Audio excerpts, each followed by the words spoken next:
করতে না দেওয়া। 45টা আসনে লড়ছে, 45টা আসনে গোটা দেশে, আর প্রধানমন্ত্রীর স্বপ্ন দেখছে।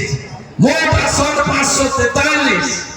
প্রধানমন্ত্রী হতে গেলে 272টা আসন লাগে, আর উনি 45টা আসনে লড়ে দেশ চালাবেন, সংবিধান নিয়ন্ত্রণ করবেন।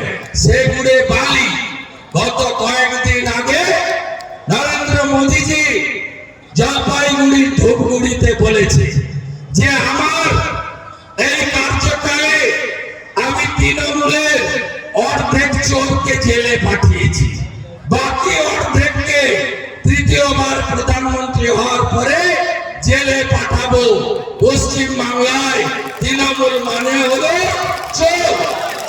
সবাই জানে 100 দিনের টাকা, সবাই জানে বন্যার ক্ষতিগ্রস্তদের টাকা, সবাই জানে শৌচালয়ের টাকা, সবাই জানে প্রধানমন্ত্রী আবাসের টাকা কিভাবে লুট করেছে এরা। এখানে রহিম বক্সি আর তার বেটা কোথা থেকে টাকা নেয়নি বলুন? কোন জায়গা বাকি নেই। এখনো আইসিডিএস এর চাকরির নামে, আশা কর্মী নিয়োগের নামে 2 হাতে টাকা তুলছে। কালকে রবিবার, আগামী সপ্তাহ শুরু হতে চলেছে। আপনারা দেখবেন, আমি বলবো না বিস্তারিত। আগামী সপ্তাহের শুরুতে এমন একটা বোম পড়বে, তৃণমূল বেসামাল হয়ে যাবে। নিশ্চিন্ত থাকুন, তৃণমূল কোন কিরানা পাবে না, সেই ব্যবস্থার দিকে যাচ্ছে। অপেক্ষা করতে থাকুন।